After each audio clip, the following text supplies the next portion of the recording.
L'imitation de Jésus-Christ, livre 1er, chapitre 21. De la componction du cœur.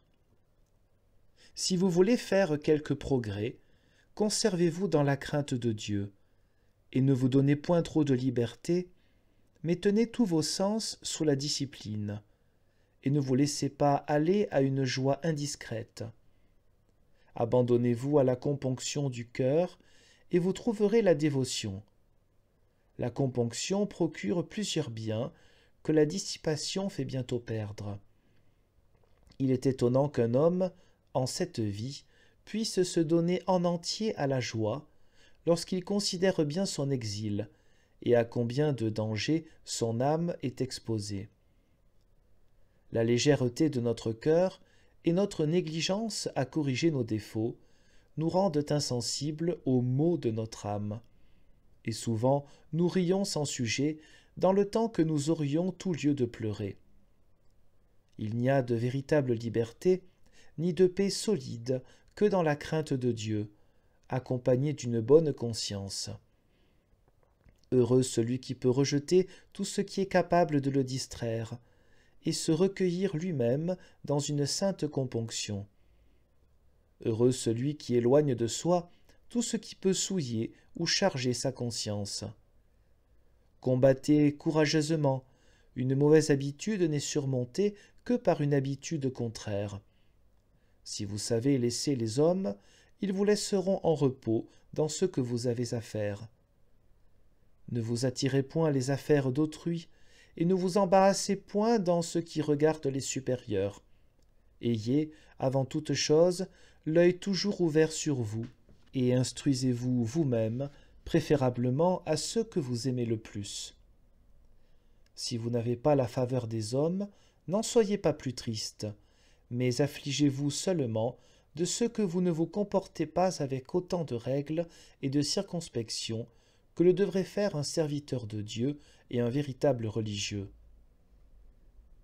C'est souvent le plus utile et le plus sûr de ne goûter pas beaucoup de consolations en cette vie, surtout de celles qui sont sensibles. Pour les divines, c'est notre faute si nous en sommes privés, ou si nous les sentons rarement, parce que nous ne cherchons point la componction du cœur et que nous ne rejetons pas les vaines consolations qui nous viennent du dehors.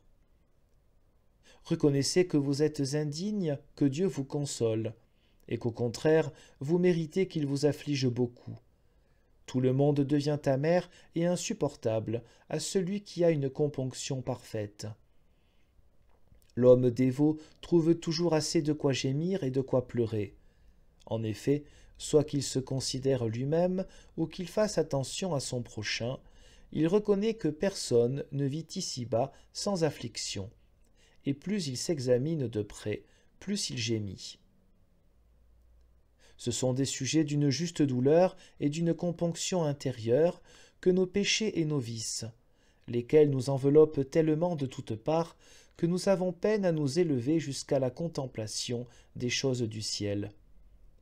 Si vous pensiez plus souvent à votre mort qu'à ce qui peut prolonger votre vie, il n'y a point de doute que vous n'eussiez plus d'ardeur pour votre amendement. Si vous faisiez aussi de profondes réflexions sur les peines à venir de l'enfer et du purgatoire, je suis bien sûr que vous supporteriez volontiers l'affliction et le travail, et que vous ne craindriez plus les austérités. Mais parce que ces objets ne vont pas jusqu'à notre cœur, et que nous aimons encore ce qui nous flatte, nous demeurons toujours très froids et très négligents. C'est souvent par manque d'esprit intérieur que notre misérable corps se plaint si aisément. Priez donc Dieu avec humilité, qu'il vous donne l'esprit de componction, et dites-lui avec le prophète, « Seigneur, nourrissez-moi du pain des larmes, abreuvez-moi de pleurs en abondance. » Psaume 79, verset 6.